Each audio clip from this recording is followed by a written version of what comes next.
Hi, and a very warm welcome to today's exciting adventure into the world of well-being. I'm glad you could join me, especially on this fabulously sunny spring day.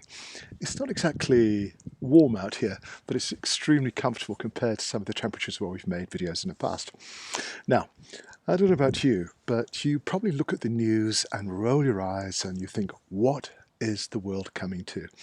We see all kinds of strange, challenging problems and imagine that we must have done something profoundly wrong in order to get ourselves into this strange state of affairs in a world with conflict and disputes and all kinds of misunderstandings.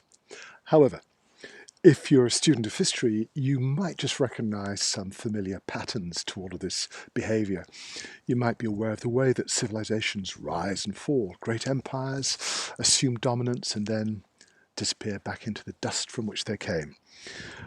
But on a more practical note, if you become more interested in some of the lessons of history, if you look at some of the fundamentals, say, of economics, you might get a surprising insight into the way that governments and economies function, the way that political systems function. You might even get an insight into the fact that, excuse me, most of these problems have occurred, one way or another, over and over again. My message today is that we really can benefit from the experiences of our forebears.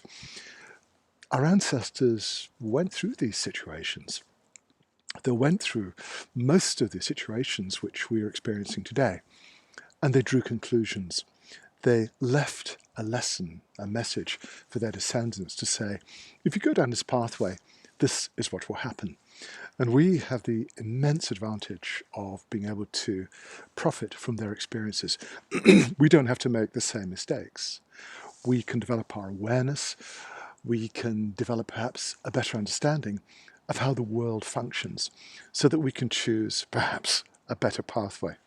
Now, it may be that all civilizations ultimately will decline, but I think the lessons of history are guiding us and teaching us if we are receptive. We know from some of the fascinating research that's been conducted over the last 10 years that the traditional idea that our species is essentially a violent, warlike, dominant creature that seeks to assert its will through conflict seems to be a complete misreading of the archaeological record.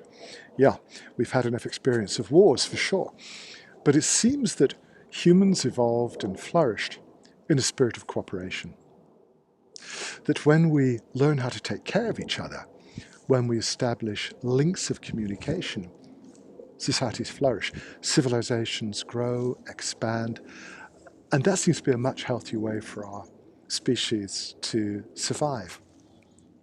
So even though we may have some fairly negative views about the state of human nature, I think that ignores the deeper potential which many of our ancestors have expressed over thousands and thousands of years. Let's just remember that our natural instinct really is to cooperate. It's to support and help each other. We know from the evidence of hundreds of thousands of years ago that we helped those who were sick or lame or injured. We can tell from the remains that they were obviously not capable of finding food for themselves, yet they recovered from very serious injuries. Perhaps this spark of humanity is what makes us the optimists that we should be in terms of examining our potential to create a better world. Our history is full of examples. Perhaps rather than devoting hours and hours to social media, half an hour, an examination of how societies have flourished in the past can give us some strong clues about how human nature has remained fundamentally unchanged for tens of thousands of years. And the same dynamics that helps us to flourish and grow in the past still apply today. It's just a question of having a little bit of awareness of how best to employ that potential. I'd love to know, do you think? I'm very, very lucky to have such a well-informed group of people watching and sharing their views, and I'd love to get your comments. It's wonderful. Any ideas or subjects you'd like to discuss, feel free to drop me a line. It's great to be in touch. And I'm actually tempted to stay out here and have a cup of coffee before going back in and hitting the treadmill. But in the meantime, allow me to wish you a wonderful day, and I look forward to being back with you again very soon.